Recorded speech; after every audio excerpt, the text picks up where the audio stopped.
अस्सलाम वालेकुम। मैं हूँ आपकी टीचर। आज हम पेपा को कंटिन्यू करने जा रहे हैं और हम डेफिनेशन से स्टार्ट करेंगे, जो कि हमारा सेकंड सेक्शन है। डेफिनेशन में फ़र्स्ट हमारे पास जो डेफिनेशन आ जाती है, that is adverse environmental effect. तो एडवर्स इन्वायरमेंटल इफ़ेक्ट की यहाँ पर मीनिंग क्या है? तो हमें यहाँ पर ये बताया गया है कि कोई भी हार्म या इम्पेयरमेंट या डैमेज जो है वो इन्वायरमेंट को पहुँचता है, उसे हम एडवर्स इन्वायरमेंट इफ़ेक्ट कहते हैं। और एडवर्स इन्वायरमेंट इफ़ेक्ट में 3 चीज़ें और मज़ीद आ जाती हैं, जो किसी डेफिनेशन के अंदर हमें प्रोवाइड की गई हैं, जिसमें फ़र्स्ट हमारे पास आ जाता है कि कोई भी ऐसा हार्म या डैमेज जो कि ह्यूमन हेल्थ और सेफ्टी को पहुंचता हो या बायोडाइवर्सिटी या प्रॉपर्टी को पहुंचता हो, उसे भी हम एडवर्स इन्वायरमेंटल इफ़ेक्ट ही कंसिडर करेंगे।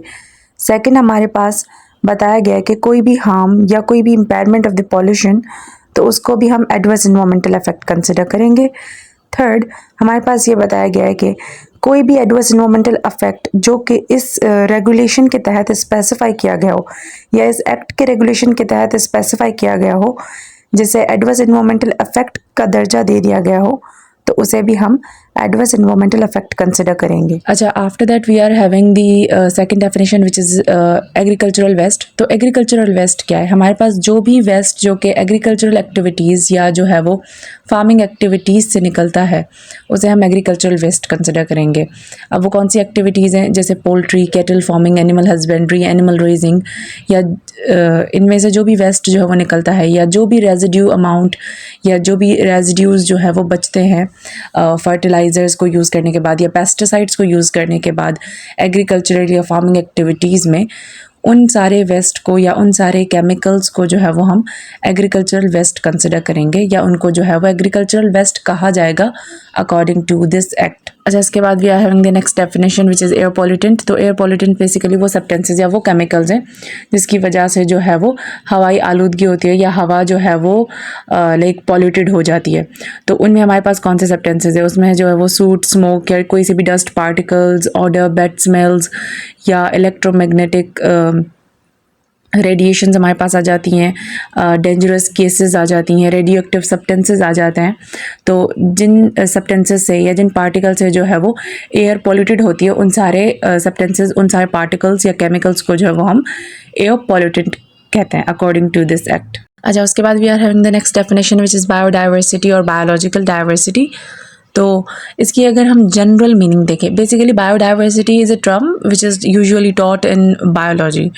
तो इसकी अगर हम जनरल मीनिंग देखें तो जनरल मीनिंग ये है कि variety of the life on the earth and their interconnections. Okay, तो हमारे पास अकॉर्डिंग टू दिस एक्ट क्या है कि variation of the living organism, जिसमें हमारे पास प्लांट्स, एनिमल्स, माइक्रो ऑर्गेनिजम्स आ जाते हैं और उनके डिफरेंट हैबिटेट्स आ जाते हैं कि वो जो है वो मरीन, जिसमें मरीन एनिमल्स या मरीन लिविंग ऑर्गेनिजम्स आ जाते हैं, एक्वेटिक आ जाते हैं हमारे पास लिविंग ऑर्गेनिज्म, टेरेस्टेरियल जो कि लैंड पर रहते हैं वो ऑर्गेनिजम्स आ जाते हैं, और इनके इंटरकनेक्शंस आ जाते हैं। तो इन सब के इंटरकनेक्शन और डिफरेंसेस को हम जो है वो बायोलॉजिकल डाइवर्सिटी या बायोडाइवर्सिटी कहते हैं। उसके बाद हमारे पास जो है वो फिफ्थ डेफिनेशन है काउंसिल। तो काउंसिल हमारे पास क्या है? पाकिस्तान एनवायरमेंटल प्रोटेक्शन काउंसिल, जो कि इस एक्ट के सेक्शन 3 में इस्टेब्लिश की जा रही है।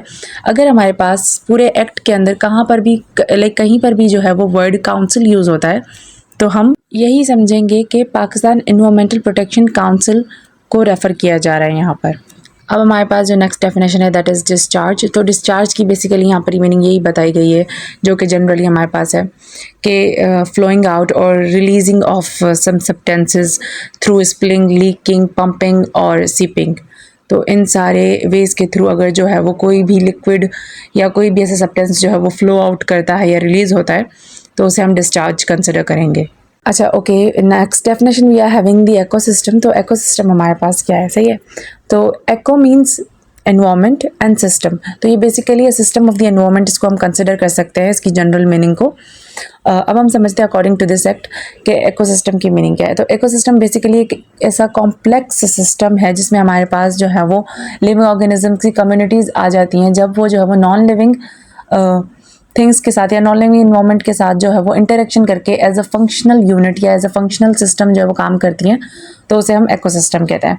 अब इस डेफिनेशन को समझने के लिए हमें जो है वो एग्जाम्पल को कंसिडर करना पड़ेगा या एग्जाम्पल को देखना पड़ेगा।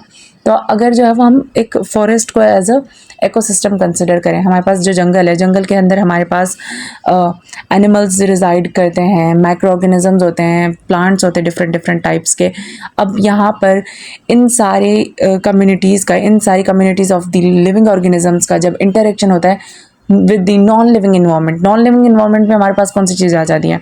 Sunlight, soil, air.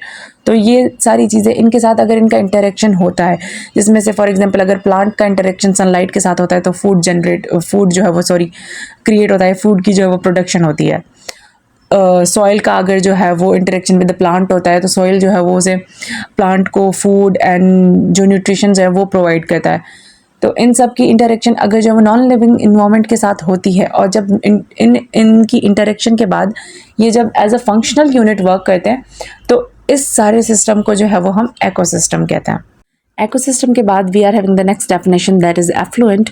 तो एफ्लुएंट हमारे पास क्या है? एफ्लुएंट बेसिकली ऐसे डिस्चार्जेस है जो कि इंडस्ट्रियल एक्टिविटीज़ या दूसरी सोर्सेज से रिलीज़ किए जाते हैं, और वो डिस्चार्ज जो है वो सॉलिड फॉर्म में भी हो सकते हैं, लिक्विड फॉर्म में भी हो सकते हैं और गैसियस फॉर्म में भी हो सकते हैं, या इन तीनों का मिक्सचर भी जो है वो हो सकते हैं वो डिस्चार्जेस।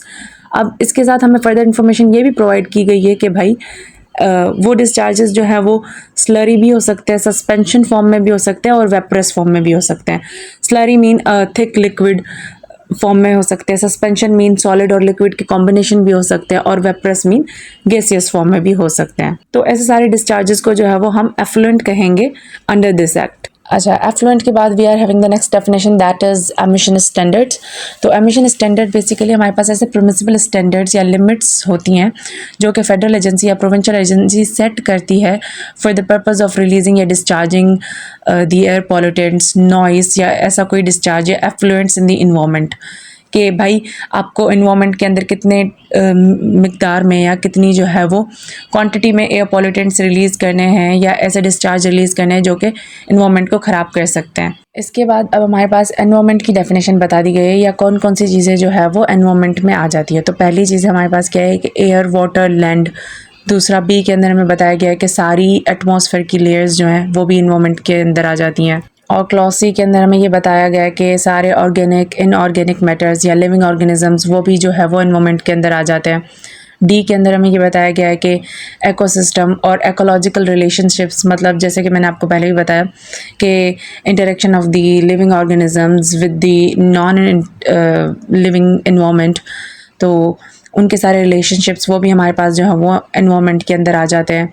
मेन मेड थिंग्स जैसे बिल्डिंग, स्ट्रक्चर, रोड या जो भी फैसिलिटीज़ या जो भी काम जो है वो भी हमारे पास एनवायरनमेंट के अंदर आ जाते हैं।